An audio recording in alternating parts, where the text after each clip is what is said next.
but you don't care about getting them all at once. You get the one process at a time. Then you say, okay, let it run for some time. Then you have another, the second process, and you let it run for some time, and so on and so forth. In that case, you care about the overall ordering, but you don't care about getting it in order at once, which is where heaps are very useful because you can assign priorities. You can say that this is a rule by which we say X process or X job is more important than job Y and job Z. So the most important job you keep at the top, and every other job you just put it in the heap. We don't care about it. As soon as the most important, most significant job or process or anything is removed from the heap, suddenly now you need to find out the next most significant, which means that you update the heap to get the second most significant to the top. With heaps, you just remove from the top and you don't care about everything else is happening. The benefit is that because you're maintaining less order than binary search trees, it is much easier to implement. The complexity is probably similar. This is something I would want you to do an analysis of, but it's the easier implementation and the fact that sometimes binary search trees are an overkill solution. You don't need uh, binary search trees for everything. In that case, you can go ahead with heaps. So, for example, I'll tell you an example, a type of a problem in which heaps are extremely useful. Uh, Going on with this, let's say you have n different boxes, and within each box you have, uh, let's say there's an empty space, and so let's say there are 3 or 4 containers, like 3 or 4 shelves, okay, in a box. So each box has 3 or 4 shelves. Let's make it a fixed number. Let's have 4 shelves. 2 shelves at the top are the ones which are supposed to be filled with items that are going to be used, and the bottom two are the ones that are to be substituted with the top two, and so on and so forth. Now, how you at the starting, all these boxes are empty, or let's say or some of them might have some boxes filled and some boxes empty, like some shelves filled and some shelves empty. How you with how you evolve the system with time is you keep getting more items at the start. They go to the first box, then they're sent to the second box, third box, fourth box, so on and so forth. How you would implement a system like this is you would actually keep all the items in a heap, and you can maintain a heap for every given box such that at a given time interval, the most important item is removed from that box and pushed into the heap of the second box, and so on and so forth. You just have to ensure that you're pushing and pulling at the right time, so that you don't have more than the capacity stored, and that's it. You just have to keep updating the heaps every time something is removed or added. And such a problem is very easy to solve with heaps. So otherwise, how else would you do it? So you would think, okay, that if we iterate with time, we'll maintain an array, we'll maintain some linked list of uh, X number of objects in one box, and then you'll do some sort of heuristics. Okay, this is the time, then this condition, if else. And if you start doing it, then the if else conditions will become so complicated that you'll probably not be able to write your code without a bug. And you will also be thinking in a very restricted way, so that if the hidden test cases are covering something which you have not thought of, it is very easy for you to miss out on uh, hidden test cases, which means that you should better try to find a general approach to the problem than a specific approach. And this holds true for everything you do in competitive coding. Always try to find a generic approach rather than a specific approach. So heaps are very useful in this. And this modification of their behavior is what leads to them being called, like what makes them being used as priority queues. Uh, Essentially, priority queues are heaps. Uh, and this behavior in which you can assign priority, in which you can take the most important thing and then, like I discussed right now, this is the most significant behavior of the heaps aspect, and this is what we care for the most. Now, the benefit of a heap is that at every stage you have it tries to fill in all two elements. So if you look at it, other than the leaf nodes, all the nodes will try and have two elements. So in this, for example, if you look at this at the top left figure, this is where they have this insert 14. Let's say if you want to add anything into this heap, it will not actually add it to any place where you uh, it will not actually add it to any other node until there are nodes which don't have two children. So it will always try to ensure that there are two children for every there are like two children for every uh, node. You don't want to fill in places where there are none, for example. The reason for doing this is that it helps us ensure a fixed depth of the tree. So if you have n elements, it ensures that you have a log n depth of the tree. Otherwise, if every node could be allowed to have one child or no child, then the depth could be, well, it is undefined. It depends on how you're adding. So that can be as large as n. The benefit of constraining everyone to have two as much as possible helps the heap to maintain a maximum depth of log n, which means that if you want to add any element or search for any element, your search and addition also becomes faster. This can be done in a log n time rather than a O(n) time. So let's have a look. So for example, if you want to add an element to a heap, and before we get into it, a heap is typically implemented using an array. At least that's an implementation that I find very useful. It is very easy to do it via array. Usually we know the sizes of the heaps that we're trying to implement. And in heap problems, typically you have multiple heaps and one big heap. So the multiple smaller heaps are trying to find out ordering between one subset of the problem, and the bigger heap is trying to maintain an overall ordering, so to speak, within the entire question. Typically, that is how heap problems get structured. Um, so so what aspects of a personality that what aspects of personality does a heap have? So it has addition of elements, it can be a removal of elements, and obviously traversal. But then traversal is very case dependent. Like what exactly do you want to traverse for? So I'll mostly be discussing adding and removal because those are the most important elements of a heap. So let's have a look at adding elements into the heap. And remember, like I said, that we started with an array. So because we have X number of heaps within a problem, we usually know the size of an array. So it's very easy to implement it using an array. Um, so actually, let's discuss adding elements. You'll get to know.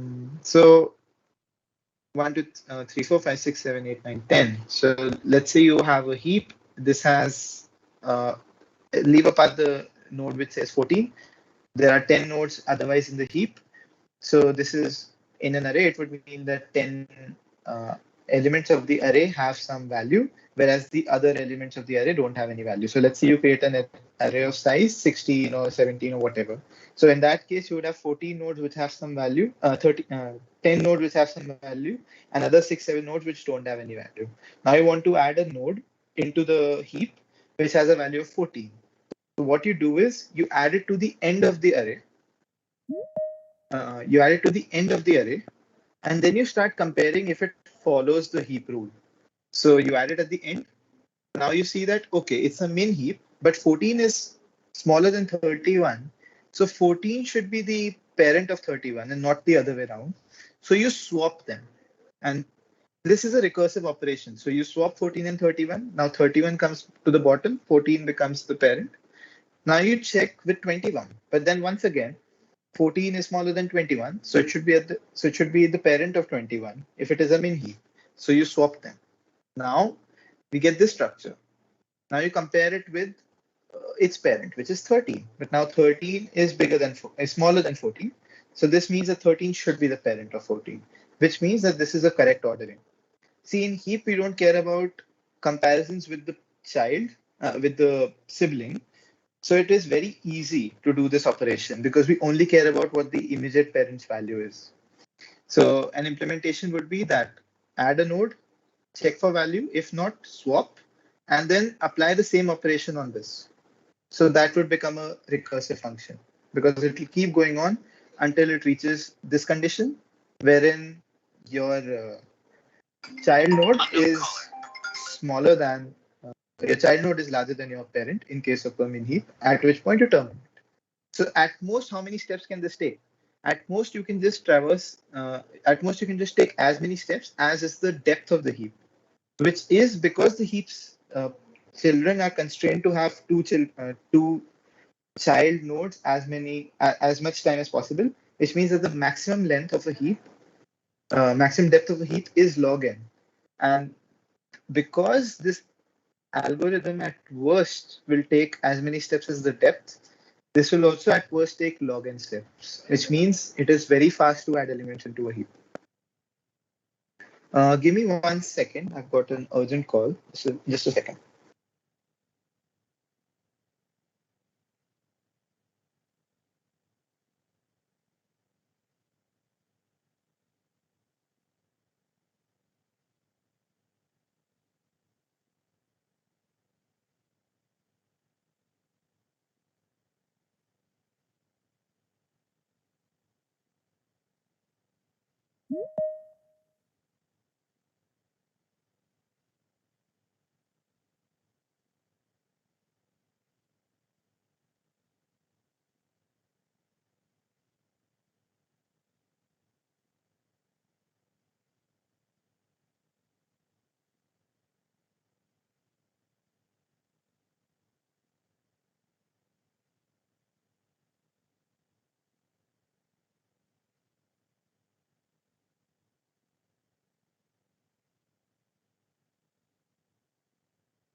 Hello, am I audible? So sorry for going. Am I audible? Cool. Okay, so sorry for going. I had an urgent call. Yeah. So any doubts until adding elements to heap? If not, then we can actually remove elements from the heap. Okay, I don't see any doubts. So, okay, let's just do heaps completely then. So there's a difference between, as I mentioned, there's a difference between how we add elements to heap and how we remove elements from heap. So we only care about getting the highest priority element when we are removing any element from heap. So the only node we care about is the root node of the heap. That is what we say when you're trying to remove an element from the heap or pop the element from the heap. It's simple how to pop it. We first take note of its value or whatever data structure you might be storing in this place, because that is one we care about. We do any sort of processing on it which is relevant to the problem. Very generic, depends on how you implement. But the idea is that you take its value and then take the last element of the heap and bring it to the top. So this node is no longer existent. This node which has the value 5 is no longer existent. And 5 is moved to 22. Now we need to recheck if if this new structure satisfies our heap property. So from the root node where the change has actually happened, we now recursively start doing the reverse procedure.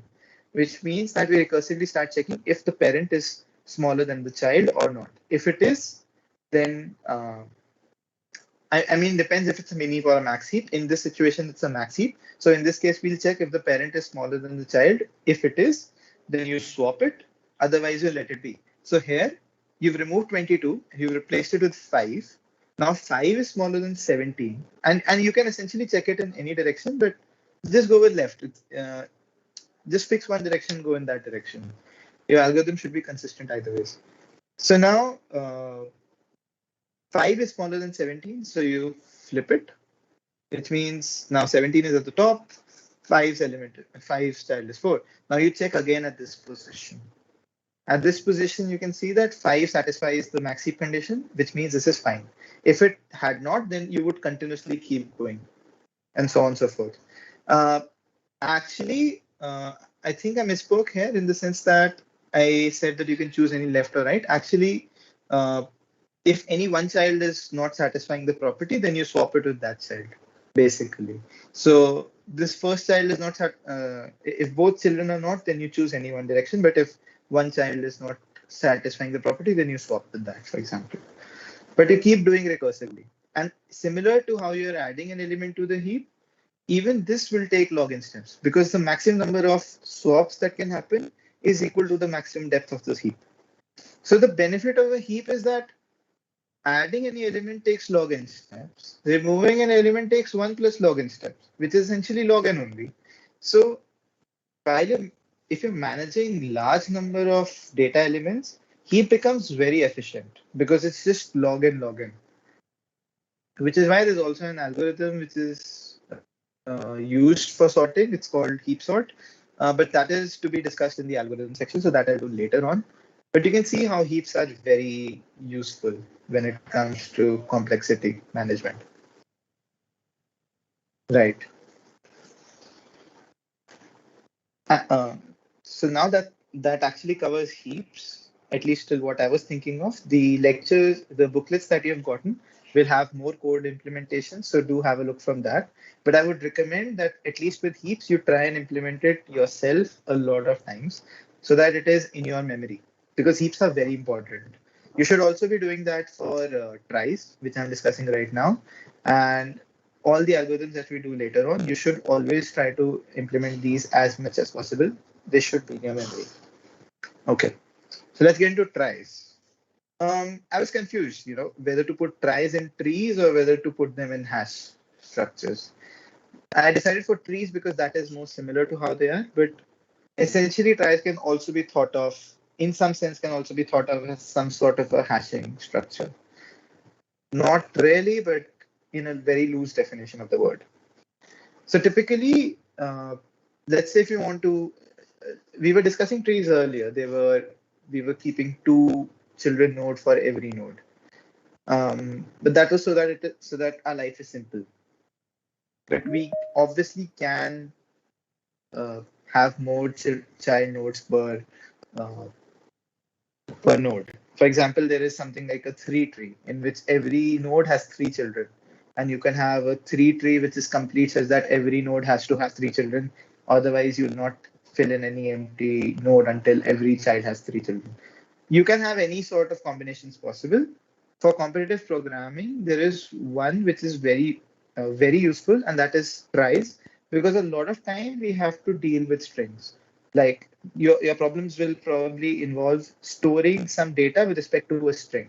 For example, given this name of a person, this is their roll number, this is their marks, this is their rankings or whatever, and then you will need to do some sort of a get based on data. So, for example, you say, I want to save Karthik, I want to save Ishit, I want to save Siddharth, for example. And then later on, you'll say, okay, this person, let's say Karthik, has these many marks. So then you need to access Karthik, and then you need to update their entry. Let's say you want to get, let's say you want to remove. The problem in doing it other ways is, how else would you implement it? You can give a unique representation to every name, but then you'll need to keep it in the database, which means that you'll have to either design a hash function which can give it to you in O1 time. Or if you keep it in a database and you have to scan it every time, then you'll be limited by your searching algorithm, which will typically be O of n or O of log n. But O of log n will also be tough. Depends on your analysis, but it'll still be much slower than constant time.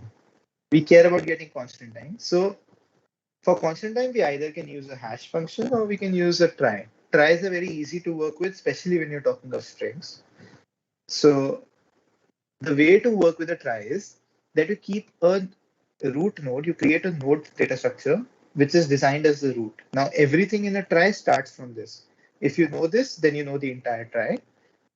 And every node is now given 26 children because 26 are the number of characters in our English alphabet. So A to Z, you have 26 now.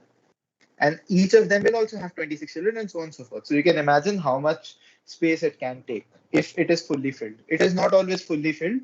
So whenever any node is being used, only then we allocate memory, but you can see how much space it will take. It's not space efficient at all, but it is very time efficient. How you would read a trie is you start going from the root node and you follow any one branch to the end, which means, for example, here you have a C, then you have a, then you have a T, which means cat is a word which is stored in this trie. You can also have C, A, R, which means car is also a word stored in this trie. Similarly, you have a D, O, G, which means dog is also stored. And you can also go here, which says that pickle. Pickle is also a word in your trie, right? So for example, and notice that you also have pick. It is highlight, K is highlighted. So what you do is with every node, you also provide some sort of an identification, like a Boolean variable, which says that, okay, this is the ending of a word. If it is the ending of a word, which means that this word exists. So from the root till that point, this word exists. Does not mean that it cannot have children. In this case, for example, you have pick. You can also have a child of K. In that case, you can also go to a word like pickle. You could also diverge here and you could say pickling, in which case you would have a child of L, which will be I and then N and then G.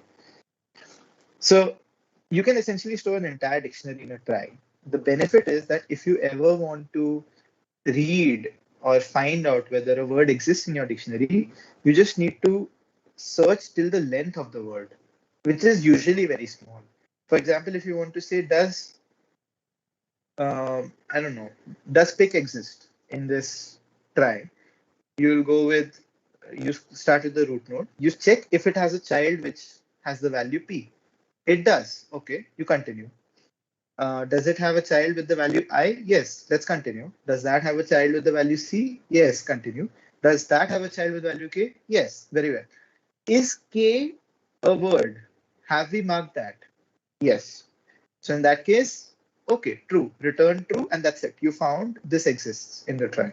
Let's say you want to say duck. Okay, you go to the root, you find a D. Awesome. Now you want to find a U. There is no U, which means that there is no possibility of there being a duck. So you return false, that no, there is no such word in our dictionary. If you want to add, then you can do other operations. So a trie is very simple that way. And it is again a recursive data structure implementation. So you don't really need to care about iteration. You just need to think about recursion in the implementation. So this is exactly what I was saying earlier, but this is how you would implement it. So you just create a node data structure which has 26. I mean, I'm assuming alphabet size is 26 because you're working with English character. It can be anything. And in certain cases, you might say that, oh, we have a language which has 5 elements in the alphabet. Then you will have 5 children. It is not fixed to 26. Typically, we work with English, so we use 26. But recursively, you just have a node which points to the alphabet size number of nodes and has some sort of a marking to say whether it is a word or it is not a word. Is end of word similar to if it is a word or not? And then you can also have a lot of other data structures here. So let's say uh, 10, let's say there are 10 people who have a duck. So you create a duck and at the end of it, you'll say, okay, its end of word is true and then you have an array of 10, in which case you're storing the name of 10 people who own a duck. And you can do that. Let's say your problem is saying that find out the owners of a given pet, if that pet is present in your dictionary. Anything is possible. You can have as much as many as many data pointers here as possible, but remember that remember how we are structuring our try, and because of that, how much space it takes.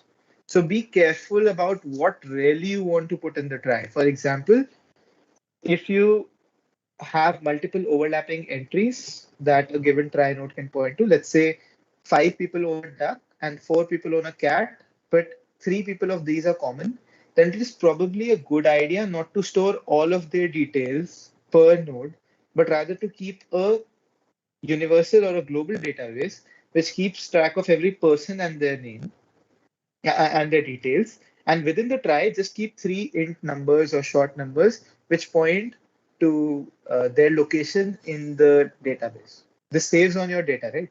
So a lot of times you'll face memory constraints. So this is a very nice way to save your memory uh, when you have to work with try. Okay. Uh, this is standard function to create a try node. Like you do a new allocation. By default, every node is not a word node, so you'll set false. And then all the children are null because are at the starting. Every child, no child has any next child. And this is probably not enough because you'll also need to define a root child. If you'll also need to define a root node, because if you don't have a root node, you essentially cannot access a try. So your root is important. Okay. So then we get to hashes. Actually, before we do that, let's actually, sure. Why do you think that a linear complexity in try works out fine for us, but we were having problems with the linear complexity, let's say in a linked list? Let's say there are 5 words stored in a linked list, and I want to add a 6th word. It's taking 6 steps. But let's say you want to add a word with length, let's say 8 or 9. That will take 9 steps in a try. So why are we going with a try in this case, and why not with a linked list? Does anyone have any ideas for that? Please speak up. Anyone who has an idea.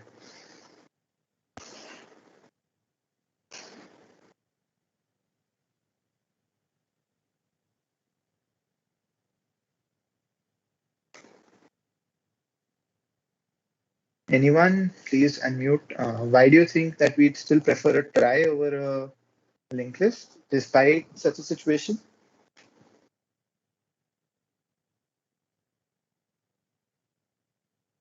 Because try is a linear, linked list is a linear data structure.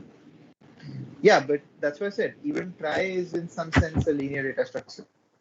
So, and given my specific example, your linked list is taking 6 steps, but try is taking 9 steps. So, where exactly is the benefit of using a try here?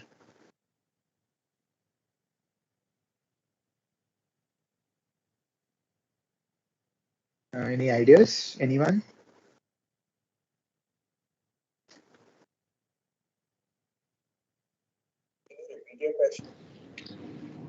Yeah.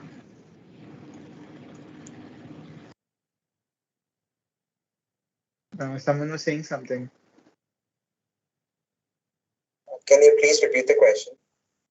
So, as I said, let's say let's say you have a linked list which currently stores 5 words, and you're adding a 6th word into that linked list. So the number of steps you would take to add the 6th word would be 6. Like essentially you want to add towards the end of a linked list. But let's say if you have a much faster implementation of linked list, like if you keep a doubly linked list, then you could even add it in 1 step. But then if you're adding that same word with a try, it will take more than 1 step, right? If the length of the word is, let's say, 7, 8, 10, let's say you're writing your entire name. So your name might have 10, 12 characters. Now, adding that name to a try will take 12 steps, but adding it as a string directly to a linked list will take 1 step. So, what really is the advantage that we're getting when you're using try? That's my question. I think because you get the Boolean value with the at the end of the word, so that would be helpful. How exactly? Like, could you elaborate a bit on this? No idea actually, but uh, Okay. Any ideas that you're having?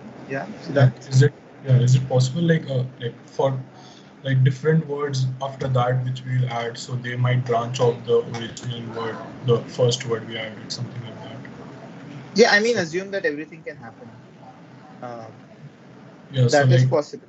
Yeah. yeah, so like for example, we added some words. So Hmm. like in the future, if we add some new words in try, they will branch off from the it might branch off from the original word, but in linked list, like we'll have to add it like as a different node again, right?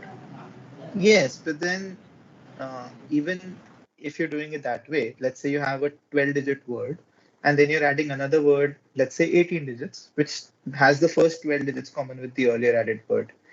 The number of steps that you will take to add that 18 character word is still 18. But while you're adding it as a linked list, it will still be one step. So I agree that it might save on some memory at times. But then what is the real advantage that we are getting if you're using a try? Comparing elements is easier. Exactly.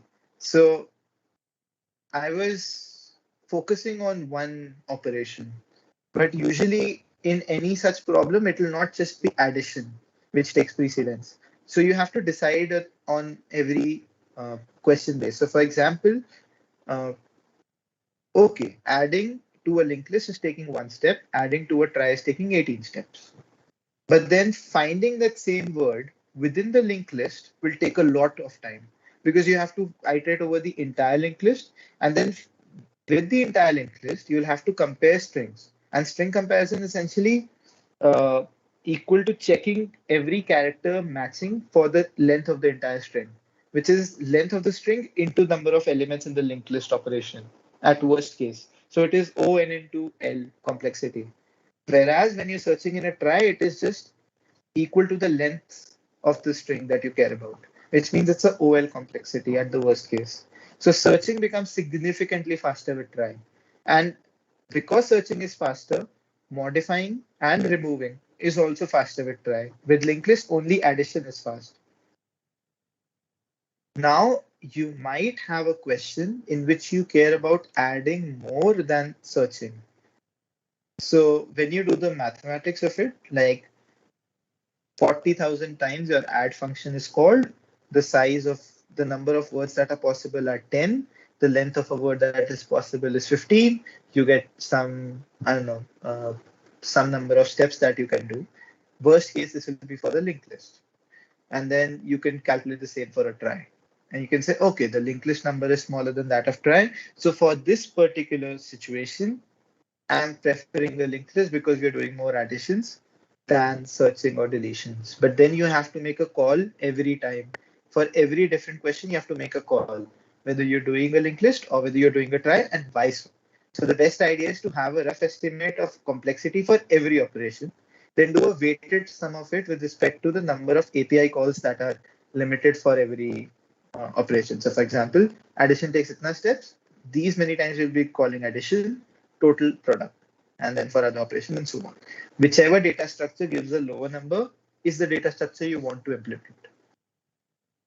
So yes, despite both of them being linear structures, there is an advantage to try when you're doing searching. I hope that is clear. I have a doubt. Yeah. What exactly is the difference between tries and rooted trees? Tries and Rooted trees. rooted trees in the sense like, I mean, tries are a certain form of a tree, essentially. So whatever you do with a try, you can do with a tree. The only thing is that uh, it's much easier to implement a try. That's all. So tries are a special implementation of trees. Yeah. Tries are a special implementation of trees, wherein you have 26 as the number of children that every node can have. For example, if you fix the number of children to 2, it would be a binary tree. If you do it to 26, it becomes a trie in a way. You're not doing it in a like 26 being a fixed number of nodes, as in every should have 26. You don't want to do that, that every node must be filled in, because you want to traverse it in a certain way. So it is a bit different, but it is by design. Like this is why we do tries. Okay, thank you. Yeah. Any other doubts? Okay. If not, then we move to a slightly related example, slightly related data structure family, which is a hash. Hashes are also used for No speakable content could be found on the screen. okay. Hashes are also used for constant access of data. So tries were also giving a constant time access of data, assuming that the length of your strings are constant. Like this is one assumption I failed to mention while I was discussing tries, is that the worst case complexity depends on the length of a string. So for example, if your string's length is usually within 20 or 30, then it is a good enough to be called as an O1 operation. But if your strings can have length of let's say 10,000, then it is probably not a good idea to use try, because then it becomes O 10,000, which is in real life, it's very comparable to O of n in a way. So hash functions will try, hash function and hash maps in general will try to reduce this complexity to even smaller, to something like O of 1. How they do it is they'll try to find a unique representation for every input. So you give in an input value, you get a function that operates on it and returns a unique value. Ideally, you want to return a unique value. And if you study a bit of linear algebra, that unique value is guaranteed if you can fix your hash function within certain constraints. So let's say you do some product and let's say you take some product or something. So let's say these are 3 characters, these are few characters, this might be represented as a character. And you say, okay, I multiply the first character with some value, second with some value, third with some value, and so on and so forth. And you get a big product, and then you can mod it with another number. That is a uh, very simple hash function. Now, if the thing that you're modding it with is a prime number, and if your multiplication factor is also prime, and the size of the number with which you're modding is larger than the number of elements that are possible, then in that situation, yeah, you'll get a unique hash for every input. But then these conditions are not always uh, easy to find in reality.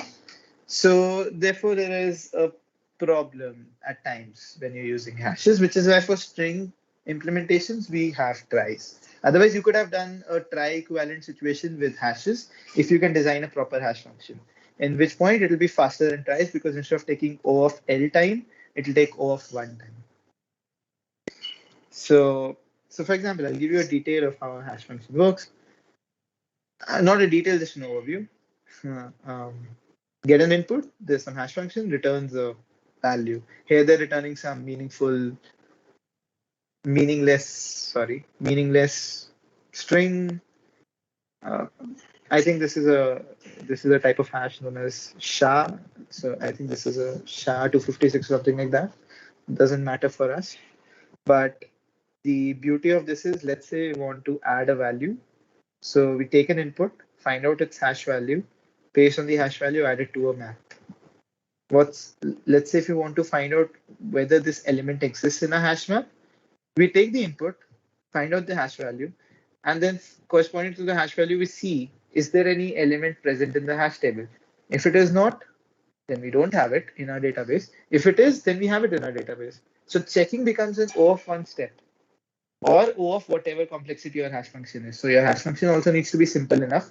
Otherwise, if the hash function is complicated, then the complexity of the hash function will start to affect your checks. But ideally, if it is a very small operation or some multiplication or something, becomes an O of one step effectively. So it is very efficient to find out, to search, to add, to remove data elements in the hash function. So for non-string based inputs, we typically use hash functions and hash tables. For string based, we use tries, simply because it's easier to work with a trie than to design a hash function that can work with strings. You can work with hash maps with strings as well, but there is a trick to it that I'll tell you later towards the ending of hash function. Right.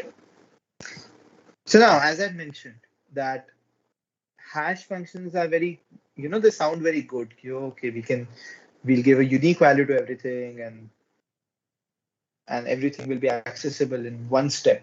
One step to remove, one step to add, one step to check.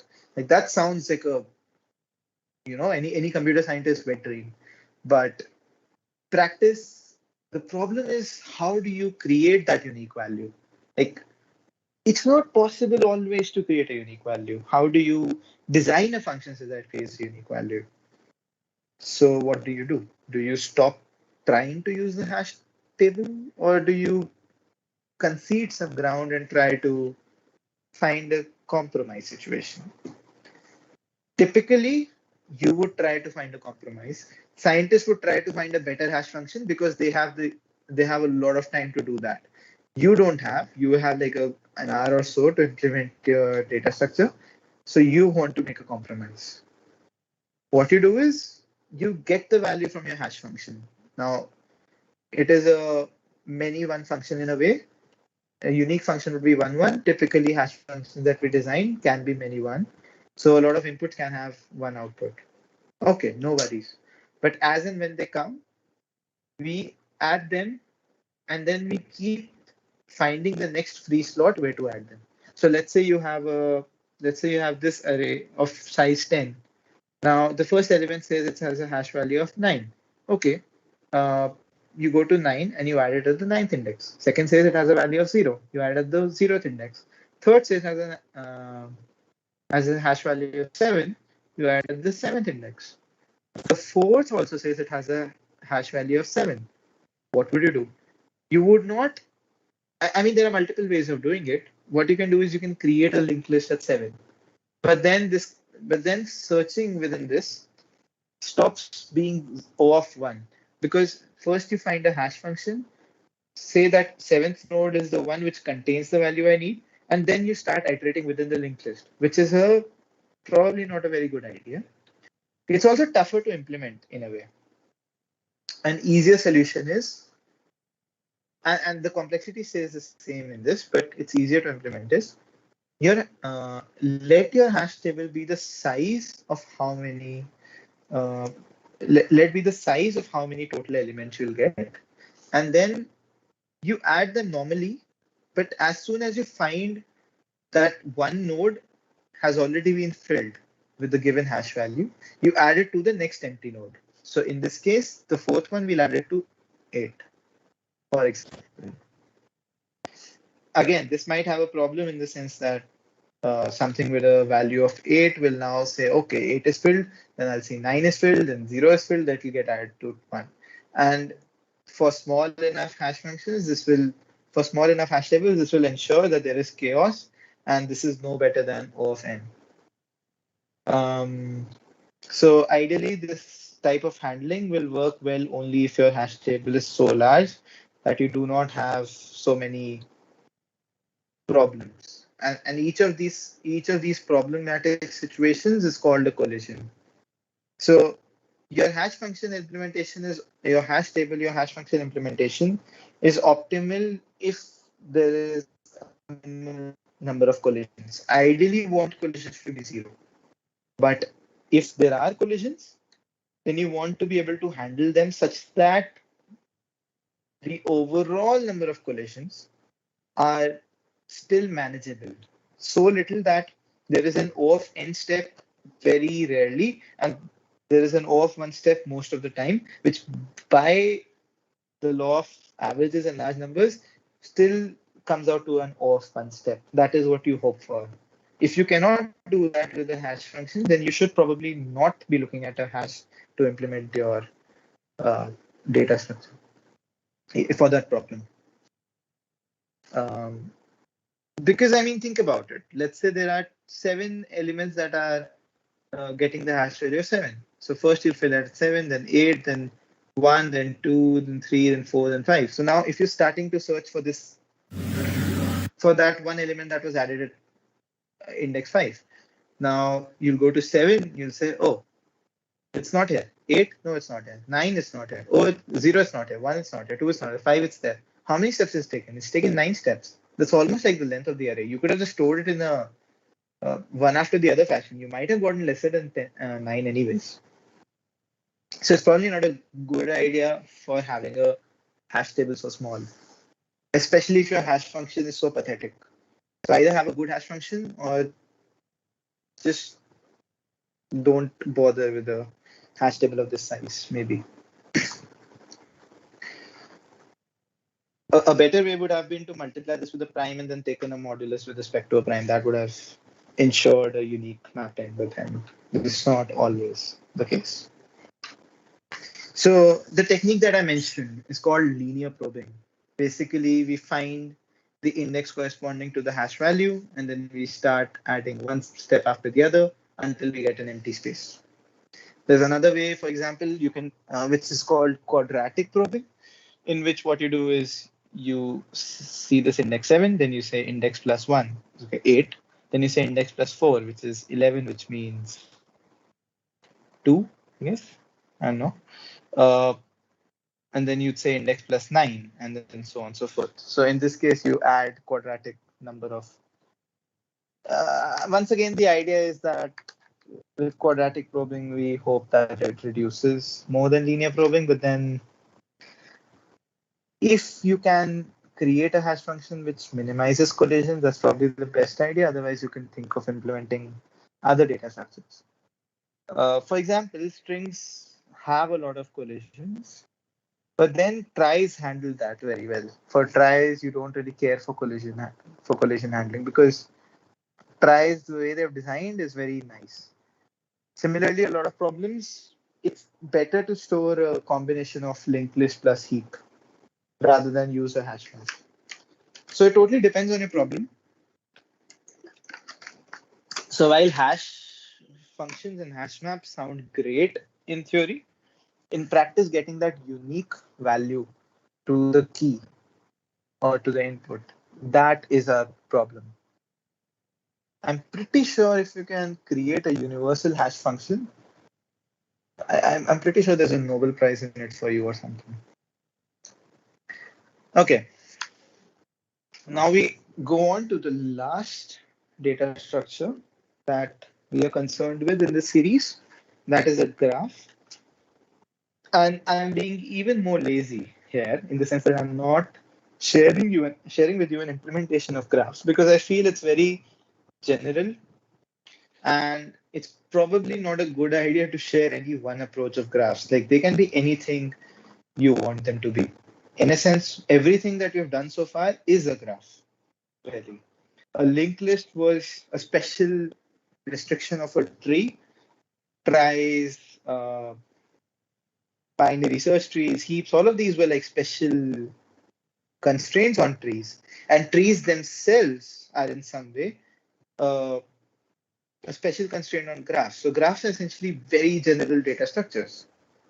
The only thing a graph cares about is that there are certain nodes, and between nodes you have edges that link them in some way. Might not link all nodes, might link some nodes, and that's it. This pretty much defines any graph. And there is no specification on what this graph should be like or what it contains and or what it should be. Like this can also be rearranged in a way that reminds you of a tree, and then it would be called a tree data structure. So therefore, there's no standard implementation for a graph, just a few terms that we need to be concerned with. The first two terms that actually define your graph are that every graph has two sets. The first set is a collection of all objects that we call as nodes. In this case, we call them A, B, C, D, E. And then we have a second set, which is just an ordered pair. Can have an unordered pair also, but it is a pair of any two elements within the first set. So the first set had 5 elements, A, B, C, D, E. The second set would just have all pairs of combinations where the first element and the second element both are taken from the first set. For example, A, comma B, B, comma A, B, comma E, A, comma E, whatever. All of these are called edges, what you think of as lines between these nodes. So for example, in this case, you can say that A is connected to E, so there's an element called A, comma E, and E, comma A, because E is also connected to A, which will be called an edge. Similarly, you can say B, comma A, comma B, B, comma C, C, comma A, C, comma E, E, comma C, C, comma D, and D, comma C. No other edge exists, so we don't have that many, we don't have any other elements. Total number of elements that are possible is what? 2 to the power n square. Yeah, n square total edges are possible. Like you can have any 5 nodes and you can have an edge between any 5 nodes. I mean, I'm considering that there is also a thing known as a self edge. Self edge would be that C is connected to C. If you don't have that, then n into n minus 1. Different matter altogether. But still order of n square number of edges if you have n nodes. This is the basic thing that we need to know about a graph, that there is a node and there is something known as an edge. Now, for a given graph, you can have different properties on these edges in the sense that they can be directed or they can be undirected.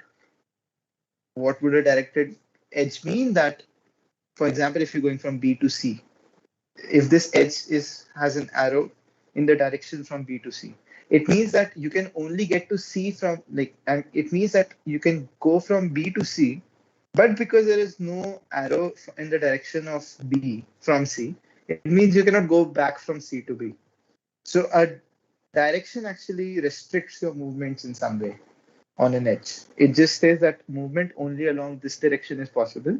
A graph which has edges with a direction is called a directed graph. Alternatively, you might have a graph like the one that is shown, which does not have any arrows or direction on it, which is an undirected graph. Both cases can be useful for your data structure implementation. Depends on how you're implementing the problem. Some problems by nature will show that, oh, there is a direction to them, but a lot of problems can be done just with undirected graphs and a proper condition applied to them.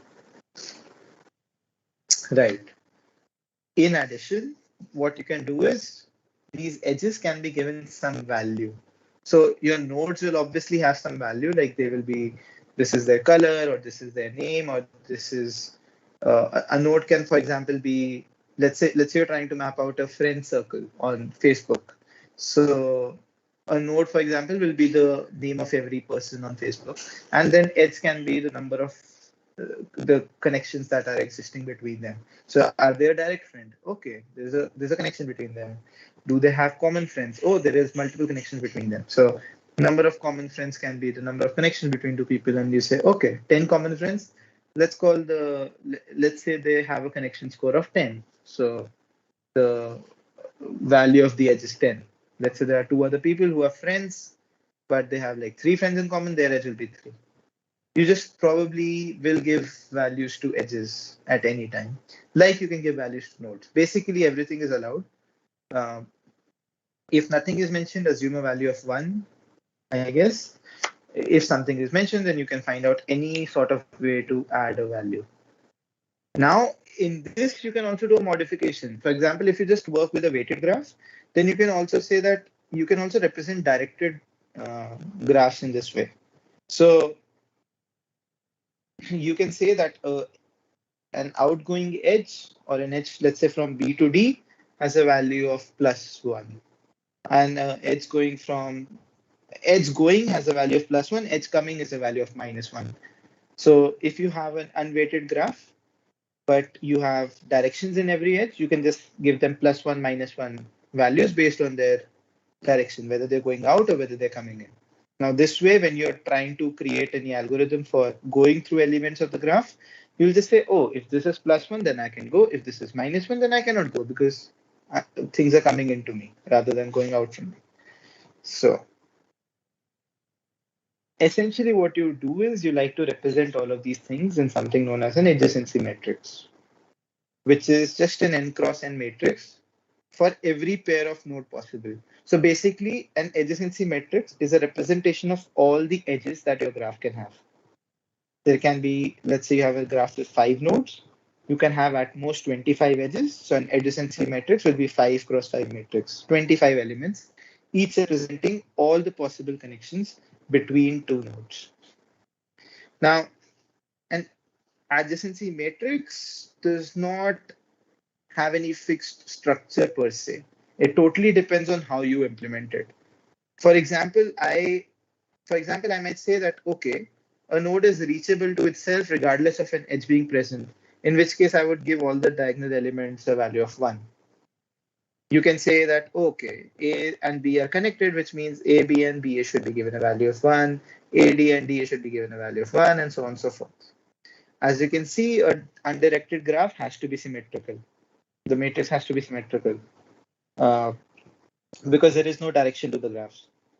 If there is a direction, then you can define one only if it is an outgoing edge. So for example, AC would not, A comma C would not have any value because A cannot be reachable from C, but C can go to A, so CA should have a value of 1. So you can do this. You can have different conventions, like you can have a +1 -1 to signify outgoing incoming edge and 0 for no edges.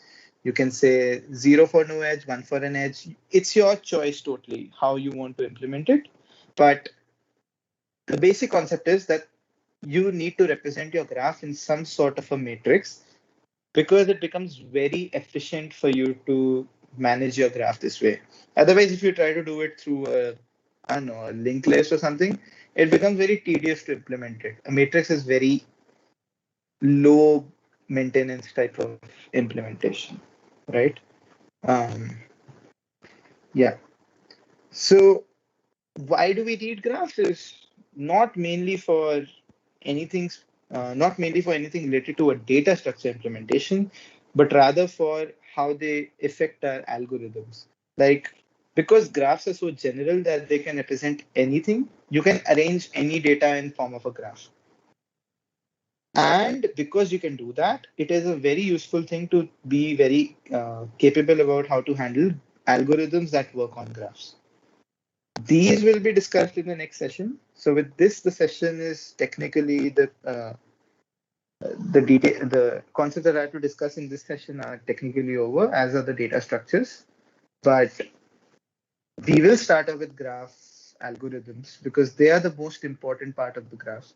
And I would like all of you to be there because graph algorithms are exclusively targeted for people at your level, like interviewers, test takers, like interviewers, testing platforms. All of them are they'll try to get you some sort of a graph algorithm or dynamic programming or back propagation. 3 types of questions they ask, which are considered tough. Easier questions would be just implement a linked list, implement a tree. It's very easy. So be there when you, for graph algorithms. And for this session, do unmute yourself and let me know any doubts you have or any questions you have about any upcoming session or any concept that was not covered here, for example. So unmute yourself and ask any question you want to.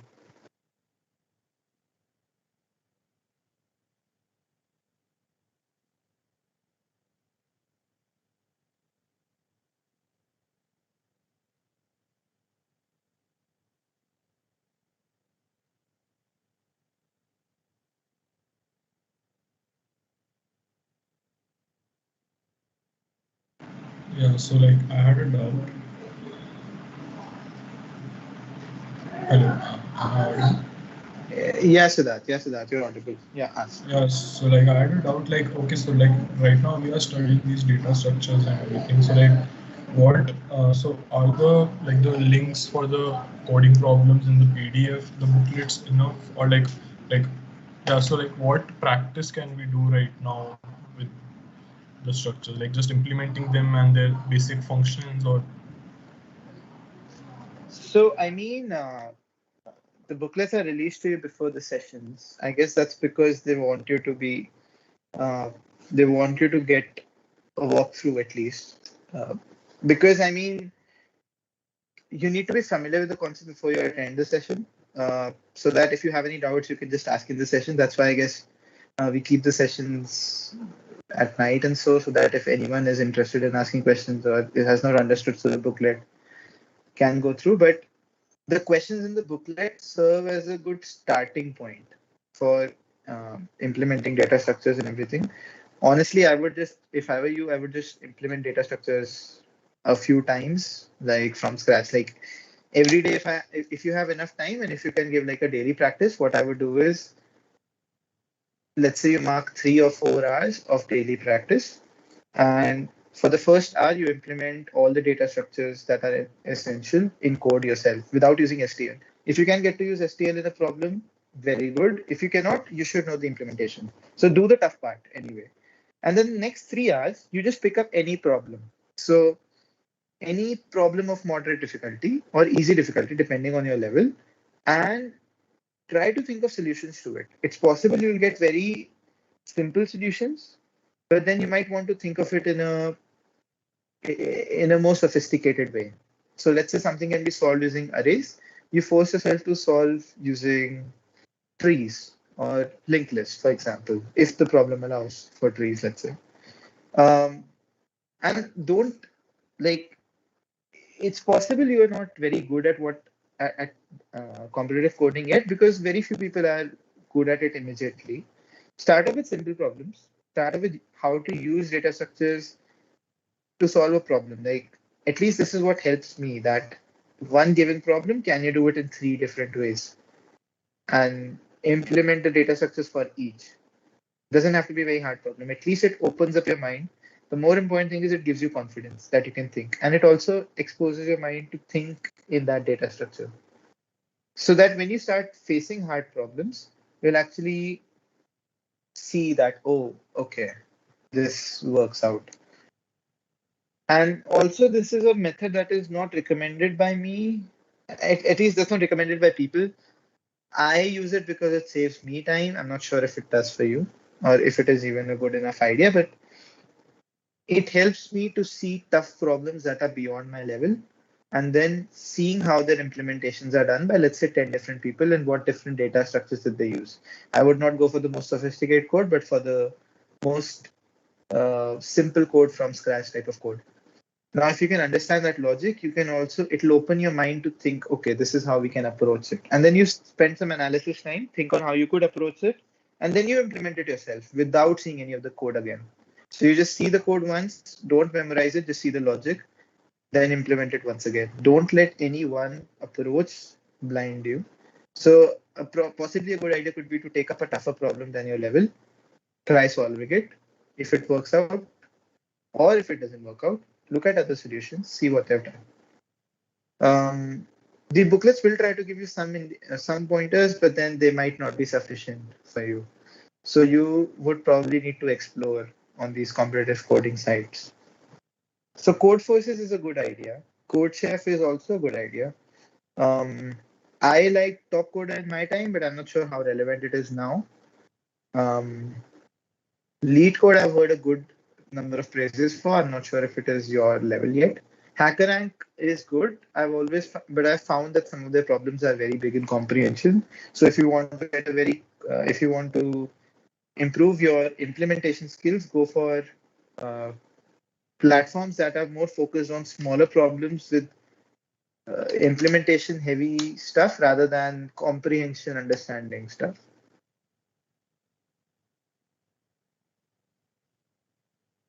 Okay. Yeah, so that. Yeah, like I want, like, how is interview bit website? Interview bit is pretty good in the sense that it gives you exposure to what type of questions you can get from different companies. I mean, I've used interview bit very. I've used it slightly. I used it in conjugation with Geeks for Geeks interview sections. I actually like the Geeks for Geeks approach because they're more. They have many different ways to approach the problem. I like that a lot. Okay, thank you. Yeah. So Amit was asking about the most important graph algorithms, and actually all of them are pretty equivalent, really. I mean, I've seen depth first search and breadth first search being used almost equivalently because I mean they are equivalent except in a very basic idea. Like I mean their idea is a bit different, but then the implementation and everything is very simple. So and very similar. Sorry. So BFS, DFS, very important, very easy to implement. So there are two different implementations: a dynamic, a static. I like static, if possible. If not, then dynamic has to work, no issues. Iterate, like for example, iterative versus recursive, do whatever you feel like.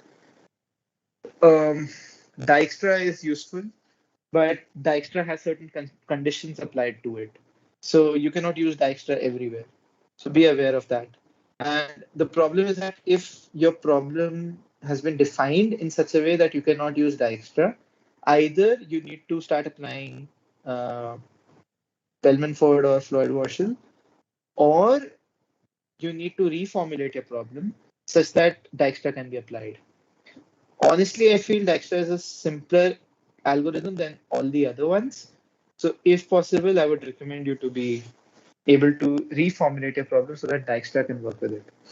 But yes, in terms of most important algorithms, BFS, DFS, Dijkstra. By far the problems that will be used in most cases. Most interviewers will also stop at this level only,